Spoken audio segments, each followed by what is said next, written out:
نمی یک ماشین فروشی درو وردگی آدمم مخصصه خیلی علیش پالیش میگن با کیرپیچی با تخته و با هر چی علیش میگن که خونه هم پیشنهاد میشود زمین هم مثال چیزی باشه علیش کردن میشه حال سودا نیست رنگ سودای با نظر دیگه سالولا خیلی پس رفته گرد ماشین‌های زمان پرقیمت و نچندان دسترس خارجی مثل اوپل و نکسی و مرسدس را امروز در تاجیکستان می شود با یک کم از کارتوشکا یا چند تن مساله ساختمانی خریداری کرد. بحران مالی و کمبود پول نقد این بازار یک زمان گرم و سیرآدم ماشین در دوشنبه را اکنون سرد کرده است.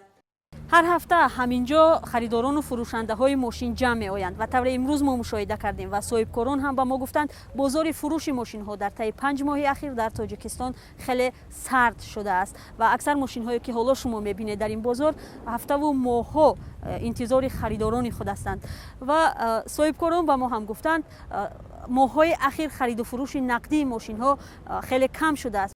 آنهایی هم که به پول احتیاج دارند و سودای نقدی میکنند مجبورند ماشین را خیلی ارزانتر از مبلغ خرید کرده خود بدهند. حسابی چه پول نقد کنیم گفتیم مثلا کمتر ارزان میتیم اما حساب کمتر زیان میکشیم همین که نسبت بارتر مولتر شده ما بارتر نمیشه. برخی از تاجران هم دیگر در بازار انتظار خریدار ننشسته ماشین های خود را نزد خریدار به محله و منطقه های کشور میبرند و با ماشین کارتوشکا و انگور یا مساله دیگری ساختمانی عوض میکنند. اکی تام بازار را ببینیم نشه بعد یکم فکرش هم میکنیم دا وزیرش داد که معلوم شده که نرخ نوش هم میبرن نفت اگر نخریدم با یکم فکرش هم میکنیم یعنی عوض میکنند. با عوض میکنیم باگم مسئله ساختمانی های اگم چقدر علیش کردن نمیخوادیم. از روی ضرورت ماشین ارزشش برابر به $20,000 بر عوض $5,000 فروخته می شود. بنا به اطلاع آژانسی آمار واردات ماشین به تاجیکستان در حدود 4 ماه اول سال جاری 50% کاهش یافته است. در این مدت به تاجیکستان در حجم بیش از $50 میلیون ماشین وارد شده است. این هم در حالی است که یک سال پیش واردات به بیش از $100 میلیون برابر بود. ماشینا این حال ماشینی که از دیگر دولت‌های خارج کشور وارد میشدن ما از طرف پریبالت که اساساً از گرم از آلمان میبیان این ماشینا از کمتر شدن 10% 20% کم شدن.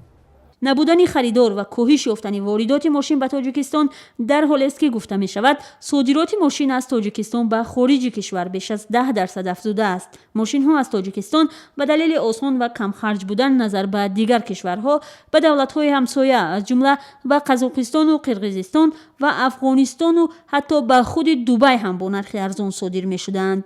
اما تاجران ماشین میگویند تنها بحران باعث به سرد شدن بازار آنها نشده بالاروی قیمت باج گمرکی انداز و عموما مشکل و گران شدن واردات و فروش ماشین در تاجیکستان تجارت آنها را سرد و سخت کرده است.